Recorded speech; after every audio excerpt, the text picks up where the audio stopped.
Make no mistake about it, Uganda has made tremendous progress from the early 1980s to the early 1990s up until now. There is significant progress in terms of the broader spectrum of human rights, in terms of media freedoms, in terms of all other rights. But that progress notwithstanding, I still think that in terms of where we want to be as a country, in terms of where we want to be in comparison with other countries around the world, in comparison with the aspirations espoused in our Bill of Rights, but also under other international human rights instruments, we still have significant challenges. We as civil society have a very big responsibility of protecting citizens, to protect their rights to property, rights to their lives. Dictatorships come and go, but our institutions, our cultures, and all these other things are here to stay. Fear is the best weapon of anybody that is oppressing people. That is the thing that they use the most, because people, when they have fear, it paralyzes action. As a citizen of this country, it's my responsibility to ensure accountability and transparency. I can't leave that alone to government.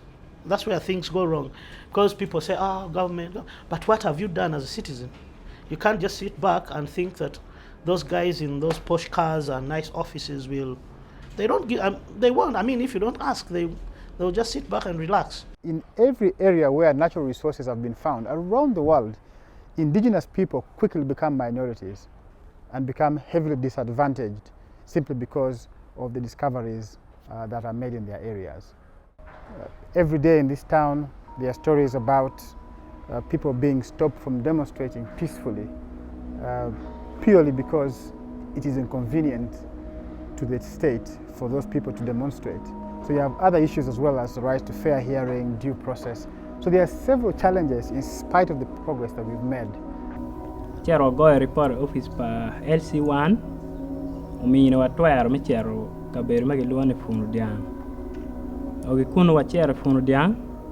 Look report mawaja ne lumony magena UPDF kachel ke dul police kitega wango ori padaro kun giwaja ne area I want to be area me park watinga wadugu gulu karmoti gulu awinyo report manyan mawaja ne dul moñ kachel ke police kichero kama ko LC1 ne pengo werwan ki dul mo a wa ko maga yibu film ngo wa wa kar mi cher funu diang ki gumma be kar eno ni chao eno ni gino down ti maduong manu gitiga LC1 so kar eno ni down be wa ti ka gmer ter LC1 ni mier gi chok biena wang gi bien kwet gyo kwene CPU luak ko wang ga male ga ka gmer cher gi LC1 gen be mier gi chet ke gi en eno ni ngom megi gen nong gina ko meno ni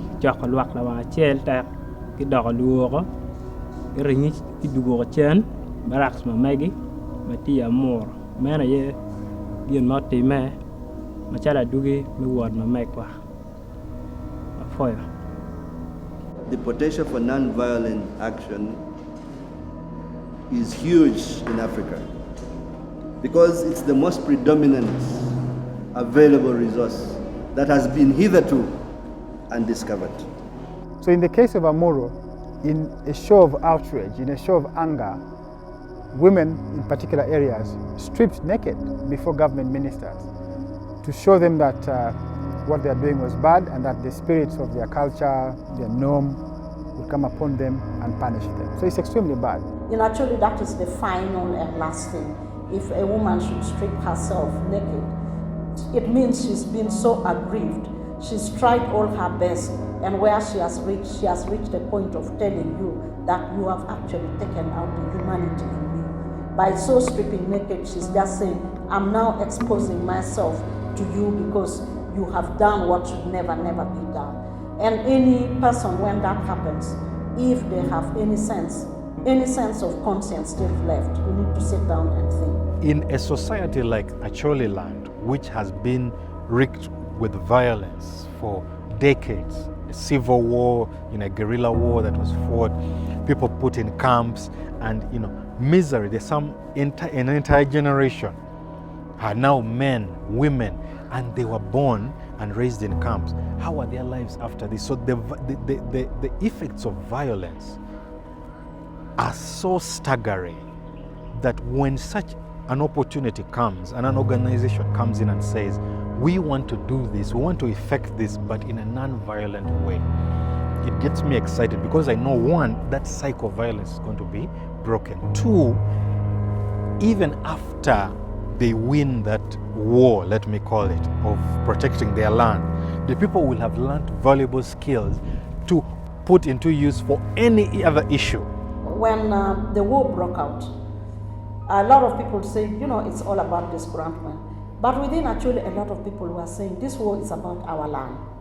When then things started unfolding, you start to wonder whether those who are saying this war was about the land are actually right. Maybe they knew something we didn't know. But they said this war is about our land. We are going to be driven off our land.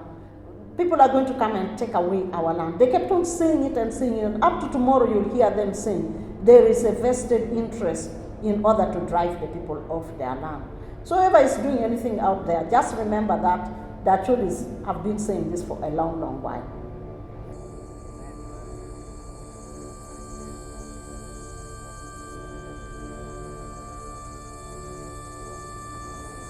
Bole wano fwenye wa kita no me ti ket kere road block bitwa yat dano be ronget kama kriye yate nyo dano burra ke diguri mano gian joma ke tigi mon do nyo am forces gita bieno dano burra ke diguri mage wachi kache omero bieno ka kwanyo ngomwa so ringi wiwo mero yo manyen makai por kita chon dano tia ter dano tia mudu kano apa kana ye